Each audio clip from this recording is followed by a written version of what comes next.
మర్యాద లేని మనిషి, హద్దు లేని ప్రవర్తన, బుద్ధి లేని మాటలు. ఎవరినంటున్నానో అర్థమైపోయిందిగా. లాస్ట్ వరకు చూడండి తెలుస్తది. హలో, నమస్తే. Welcome to Telugu 360. నేను వీణా సాధినేని.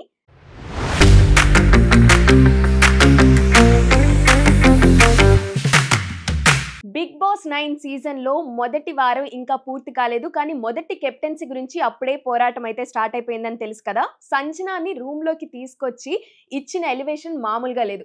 బిగ్ బాస్ ఒకవైపు ఎలివేషన్ ఇస్తూనే కొన్ని క్వెషన్స్ అడిగారు. ఆ క్వెషన్స్‌కి సంజన రప్పా ఇచ్చేసిన ఆన్సర్స్ అన్నీ కూడా. దానికి ఇంప్రెస్ అయిన బిగ్ బాస్ ఇప్పుడు కెప్టెన్సీ అంటే కెప్టెన్ అయ్యే అవకాశం సంజనాకి ఈ మొదటి వారంలో బాగా కనిపించినట్లయితే కనిపించింది. అయితే ముఖ్యంగా మాట్లాడుకోవాల్సింది ఈ కామనర్స్ గురించి నేను ఫస్ట్ నుంచి చెప్తున్నా. జనాలు కూడా అదే అనుకుంటున్నారు. ఏంటి అంటే చాలా అతి చేస్తున్నారు అని చెప్పి. మనం ఓ పక్కన ఇక్కడ మాట్లాడుకుంటుంది ఆబ్వియస్లీ వాళ్ళకి తెలీదు కాబట్టి వాళ్ళు అతి చేస్తూనే వెళ్తున్నారనమాట. అయితే ఈ రోజు అతి చేసిన క్యాండిడేట్ ఎవరు అంటే మర్యాద మనిషి. ఆ పేరులో ఉన్న మర్యాద, మనిషి అనే హద్దు లేకోకుండా అందరితో మాట్లాడేస్తున్నాడనమాట. ముఖ్యంగా రాము రాథోడ్‌ని అలాంటి మాటలు అనడం అయితే సహించలేని విషయం అని చెప్పుకోవచ్చు. అసలు అంత పెద్ద గొడవ పడాల్సిన అవసరం లేకపోయినా ప్రియాతో కూడా వాదించడం జరిగింది. అంటే వాళ్ళందరూ కామనర్స్ అయినా కూడా కామన్‌గా మాట్లాడుకోవచ్చు. కామ్‌గా మాట్లాడుకోవచ్చు. కానీ అది మాత్రం చేయకోకుండా ఫుల్‌గా తిట్టేసుకుంటున్నారు. ఒకళ్ళ పైన ఒకళ్ళు గొడవలు పెట్టుకుంటే వాళ్ళ స్ట్రాటజీ అని క్లియర్‌గా అర్థమైపోతుంది గూడా. ఒక్కొక్కళ్ళు గొడవలు పెట్టుకుంటే మనకి స్క్రీన్ ప్రెజెన్స్ ఎక్కువుంటుంది. గొడవలు పెట్టుకుంటే కంటెంట్ మన నుంచి జనరేట్ అవుతుంది. కంటెంట్ ఎక్కువగా వస్తే మనల్ని ఇంట్లో ఉంచుతారు. ఈ ఒక్క స్ట్రాటజీతోనే వాళ్ళందరూ ఒకళ్ళ పైన ఒకళ్ళు 4 రోజుల్లోనే గొడవలు పెట్టుకోవడం స్టార్ట్ చేసేసారు. ఇక ఈ రోజు కెప్టెన్సీ టాస్క్ విషయానికొస్తే సంజన అద్దరగొట్టిందని చెప్పుకోవచ్చు. ఈ 3 రోజులు తిట్టుకున్న జనాలందరూ కూడా ఇంకా ఈముంటేనే బిగ్ బాస్ చూడ్డానికి వీలుంటుంది అన్నట్లుగా స్టార్ట్ అయిపోయింది. సో, మొదటి వారం మొదటి కెప్టెన్సీ టాస్క్ అయితే అన్నీ కంప్లీట్ చేసేసారు.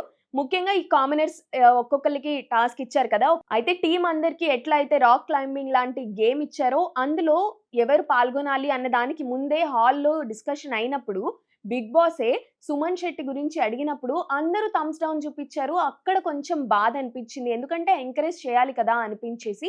ఆ తర్వాత ఇంకా మిగతా అందరూ బానే ఆడారు. కానీ ఈ ప్రియా కూడా కొంచెం మాటలు వదిలేయడం వల్ల చాలా మందికి టార్గెట్ అవుతుంది. జనాలకు కూడా నచ్చడం లేదు. ఫస్ట్ వెళ్ళినప్పుడు ప్రియా అనే అమ్మాయి అందరికీ నచ్చింది. కొంచెం సొంతగా తీసుకున్నారు. రాయలసీమ యాస బాగా మాట్లాడుతుంది అని ఓన్ చేసుకున్నారు.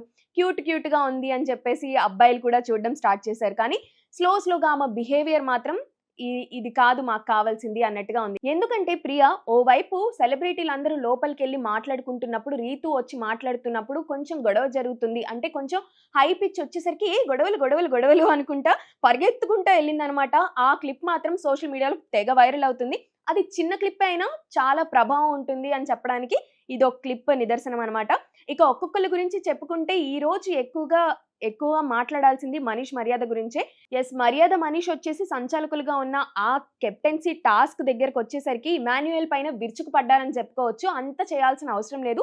ఇటువైపు రాము రాథోడ్ పైన, తర్వాత ఇమాన్యుయల్ పైన, తర్వాత ప్రియా పైన ఈ వారంలో అంటే ఒక్క రోజులో ముగ్గురితో గొడవ పడ్డాడు. హౌస్ అందరితో కూడా గొడవ పడి టార్గెట్ అయ్యాడనైతే మనకి కనిపించేసింది. ఇక ఈ గుండంకుల్ గురించి చెప్పాలంటే అసలు అంత పెద్ద మాట ఎలా అనాల్సొచ్చింది ఎవరికీ అర్థం కావట్లేదు. ఓవైపు తనూజని ఒక కాంపిటీటివ్ స్పిరిట్‌గా తీసుకున్నారు. ఇమాన్యుయల్ గురించి వాళ్ళకి ఫస్ట్ నుంచి ఒక నెగెటివ్ వైబ్ స్టార్ట్ అయింది. ఎప్పుడైతే గుండంకుల్ అని చెప్పేసనన్నారో అక్కడి నుంచి కొంచెం వైబ్ అంతగా మ్యాచ్ అవ్వడం లేదని అర్థమైపోయింది. ఇప్పుడు భరణి కూడా సీన్‌లో ఎంటర్ అయిపోయాడు.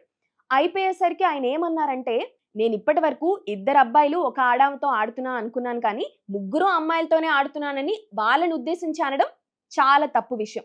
అందరూ కూడా అలానే అనుకుంటున్నారు. నాకు కూడా నా ఒపీనియన్ కూడా అదే. ఏదన్నా ఉంటే డేర్ అండ్ డాషింగ్‌గా మాట్లాడొచ్చు. ఆయనకి మాట్లాడే కేపబిలిటీ కూడా ఉంది.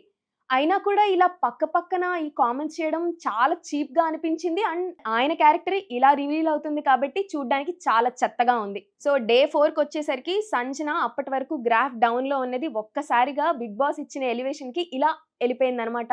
కెప్టెన్సీ టాస్క్ ఇచ్చినప్పుడు అంటే కెప్టెన్ ఎవరవ్వాలి?